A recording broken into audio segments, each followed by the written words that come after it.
I'm going to keep it straightforward because I know a lot of people feel a bit stuck when a product like this pops up on a tech forum. Big promises, massive price tag, and a fear of buying something that ends up sitting half-filled in a rack.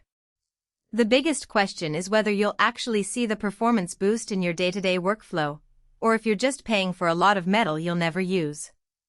Link is in the description if you want to check the product details on Amazon.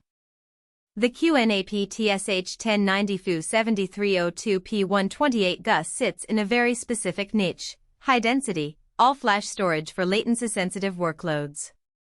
It's not a home media server, it's a 1U rack mount that can host 10 U.3 NVMe drives, runs a dual-processor AMD EPYC chip, and ships with 128 GB of RAM right out of the box. That combination puts it squarely in the realm of data center edge, virtual desktop infrastructure, VDI, and professional post-production pipelines that need to move terabytes of 4K or 8K footage without a hiccup. When you start looking at a machine like this, the first thing I checked was the real-world setup cost versus the actual value you get after you've populated the bays and wired the network. The chassis is a standard 1U form factor, so it fits into any 19-inch rack without taking up extra height. Installing the drives is fairly intuitive. QNAP uses hot swap trays, so you can slide an NVMe SSD in, lock the latch, and the system recognizes it within seconds. The catch is that those drives run hot. 10 Gen 4 NVMe SSDs can push the internal temperature up into the high 30s Celsius range under sustained load. QNAP's built-in fans do a decent job, but you'll want to make sure your rack has proper airflow, or you'll see the fans ramp up and add a noticeable hum. For most data center environments that's fine, but a small office with a single rack might need an extra cooling panel. On the networking side, the unit ships with dual 25 GBE SFP28 ports and a couple of 2.5 GBE RJ45 ports. In practice, the 25 GBE links are where the magic happens.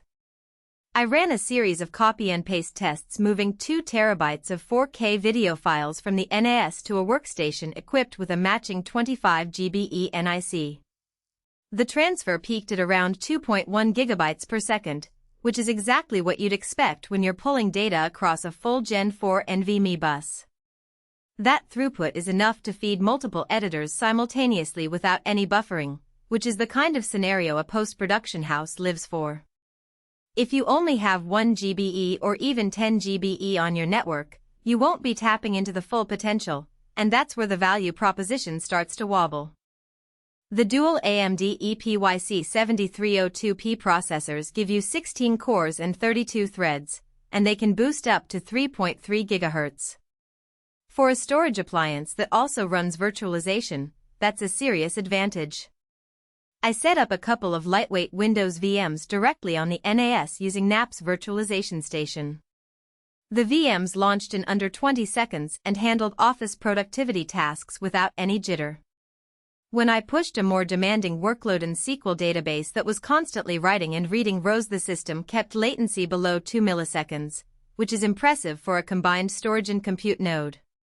That shows the platform can truly consolidate what would otherwise be separate server and storage boxes, cutting down on rack space and cabling. Now, who should actually consider spending on this machine? If you're running a medium-sized media studio that needs to ingest multiple 8K streams simultaneously, the TS-H1090FU is a solid match. The raw bandwidth, combined with the low latency of NVMe, means you can edit, color grade, and render without waiting for data to cache.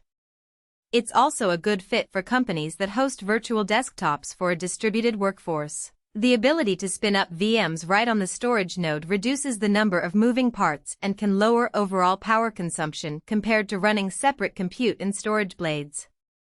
Data center edge deployments that need a ready-to-go high-performance storage tier also benefit, because the hardware is already optimized for hot swap drives and fast networking.